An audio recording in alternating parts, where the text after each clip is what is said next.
Hey, everybody out there in comic book land. It's time once again for Whatcha Readin. People ask me all the time, as a world famous, world renowned um, comic book writing superstar, they ask me, hey, when you're not writing, what are you reading? And I do read quite a bit. I'm a compulsive reader. And so I thought I'd share a book uh, that I just completed. I just finished reading. It's a book called Carl Barks Conversations. It's from the University of Mississippi Press, and it's a collection of, I guess, every interview ever held, or every known interview ever held with Carl Barks, the comic book writer and artist, who is justifiably most famous for his work on Dell Comics, Donald Duck, and Uncle Scrooge. He is the creator of Uncle Scrooge, Gyro Gearloose, Magic at the Spell. He is the architect of the Donald Duck universe.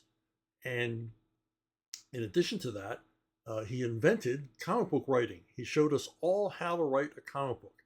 He was really the very first creator to take the medium seriously, to not look upon it as sort of a bastard stepchild of the newspaper comic strip, but to look upon it as a medium all of its own. And he treated it with that amount of respect at a time when comic books were the lowest of lowbrow entertainment. Most of the people, the vast majority of the people creating the comics and publishing the comics, just thought this is just disposable crap we're turning out. But Barks didn't see it that way. He took his job very seriously. He took his readers very seriously and created um, these indelible, timeless stories that sold in the millions. Donald Duck and Uncle Scrooge, at the peak of their powers in the early 50s, were selling 3 million copies a month each. That's 6 million comic books Carl Barks was selling for Dell Comics, in addition to vacation specials and annuals and one shots and everything else. He was quite prolific for a guy who was writing and drawing all this stuff. But who is Carl Barks? He was born in Oregon, grew up with a farm family, and this farm life and sort of the hard scrabble existence of the beginning of the 20th century, um, they form the groundwork and really inform everything that Barks creates. He has a work ethic. Um, he was taking a cartooning course when he was in high school. Actually, he left high school. He left school at 13 to work the farm. When he was taking a cartooning correspondence course in 1913 and 14, and when World War One came along, there was a shortage of men, and so he stopped taking the correspondence course. He quit the correspondence school because he could make $5 a day assisting on farms other than his own. So he was working his family's farm as a teenager, his father's farm, and then when he was done his work there, he would go to other farms or go work at a sawmill. And this is a hardworking guy who knew the value of a dollar, much like Uncle Scrooge. And all of this informs his work. And so when he gets a break to work for Disney Studios, where he worked for a while as an in-betweener, and then eventually moved into the story department, um, where he came up with gags, and he was put into the Donald Duck division because he had come up with a, a, a gag with Donald Duck in a barber chair. Um, Walt encouraged everyone to come up with gags. It didn't matter what your position was at Disney. He said, I'll buy a joke, I'll buy a gag from anybody. And Barks, working as an in-betweener, came up with this gag involving Donald and a barber chair, and Walt loved it so much. They built an entire 7-minute cartoon around the gag, And Walt gave Barks $50, which back in the 30s was a lot of money.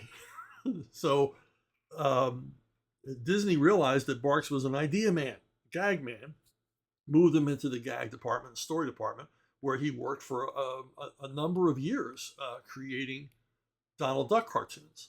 But he didn't really like animation, and he really, really didn't like the Walt Disney Studios.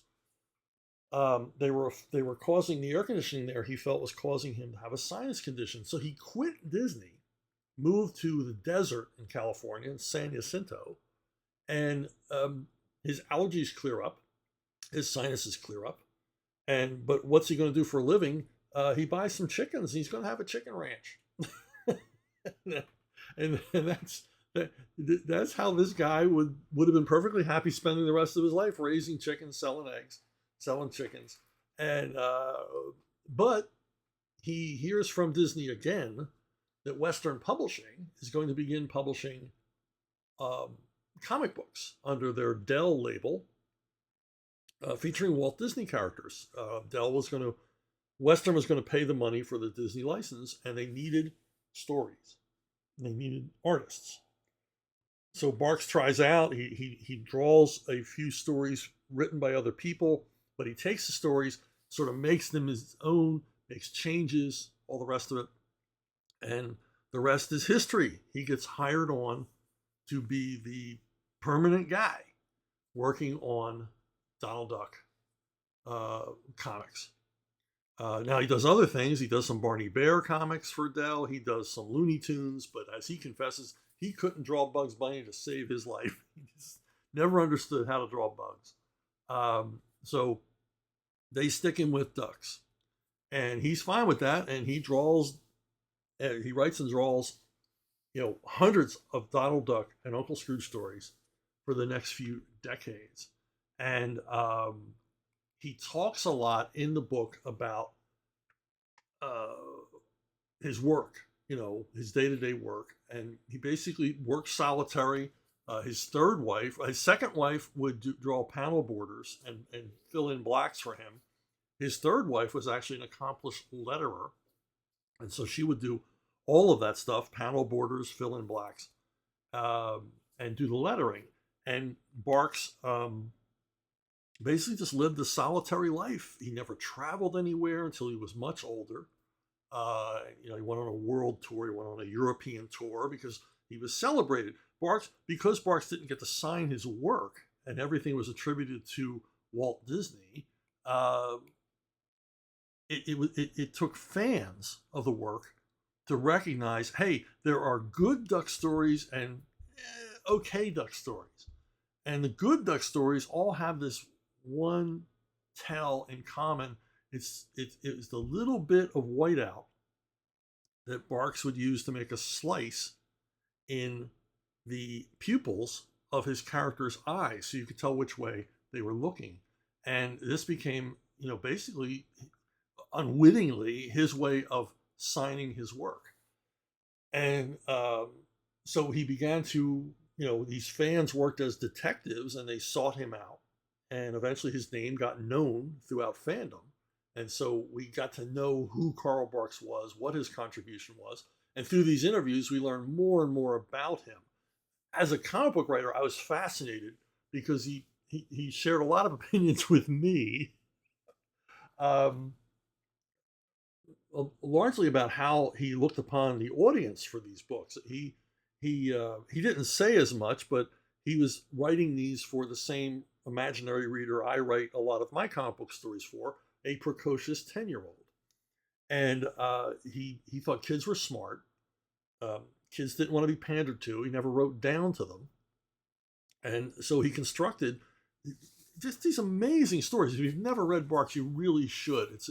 He put so much time and effort into having these stories be not only entertaining and funny, but also, compellingly readable and so perfectly constructed. His stories are so perfectly constructed where everything makes sense. His setups are sublime and they always pay off at the end of the story. He was great with running gags. all kinds of things. But through these interviews, we see his process, and he was largely left alone. They very seldom made changes to his stories. Uh, Once they made him change a story, and then the publisher looked at both versions, his original version and the change version, and said, no, his instincts were right in the beginning. And from that point on, they pretty much left him alone, except in a few occasions where he made a story uh, too violent for Donald Duck. He has one memorable bar fight. He had Uncle Scrooge in a bar fight in Alaska, and Del felt it was a little too brutal. When you look at the art, it's not. It's perfectly harmless cartoon violence. But they would just sort of cut that scene, and he never knew what they were going to cut and what they were going to keep.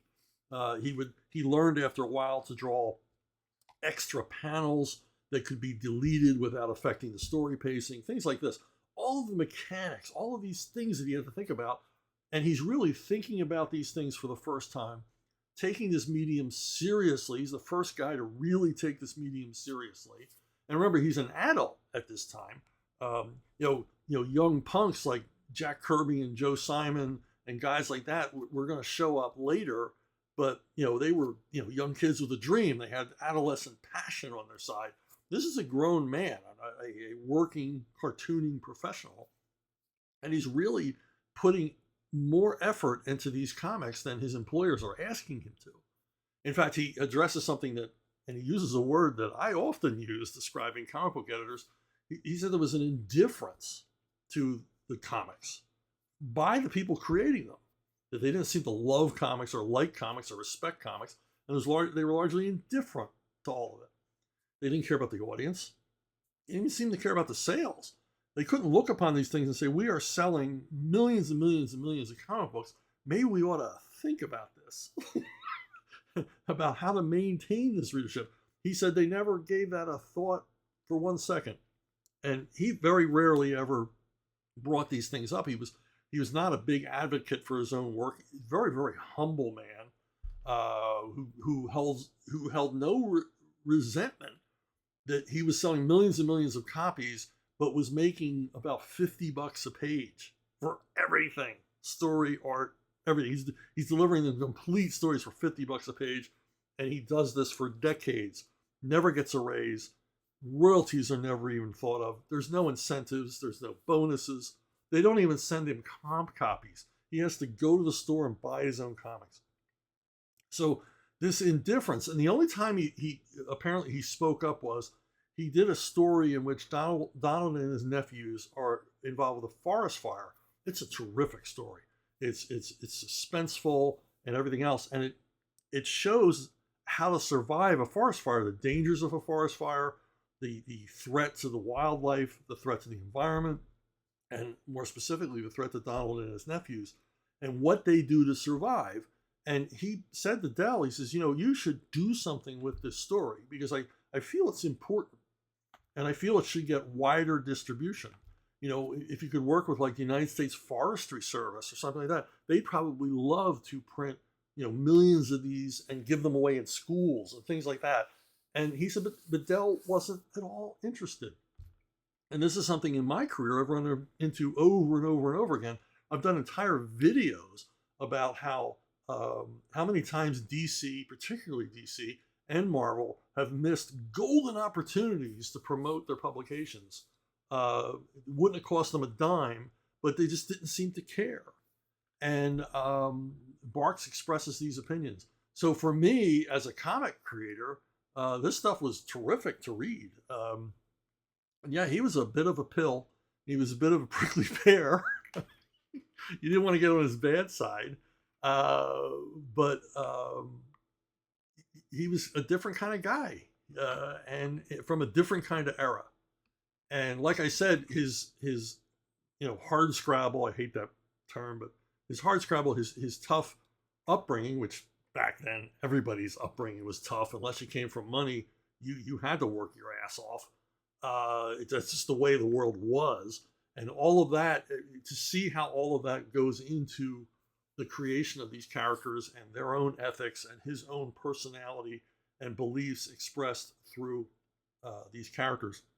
One funny story: he rarely ever got letters, and in the early days, and Dell would send them along, and they sent along one letter from a woman who was complaining about a very famous Bark story in which Uncle Scrooge gets in competition with a Maharaja to see who could build the biggest statue of themselves in Duckburg. And Scrooge and this Maharaja, they're building more and more enormous structures. It just gets ludicrous, as so many Bark stories do. They take absurdity to the limit. And of course, there's always somewhat of a lesson in there about humility and hubris. But he never leaned it. He's never a message guy. But anyway, this woman writes that this story was terrible for children.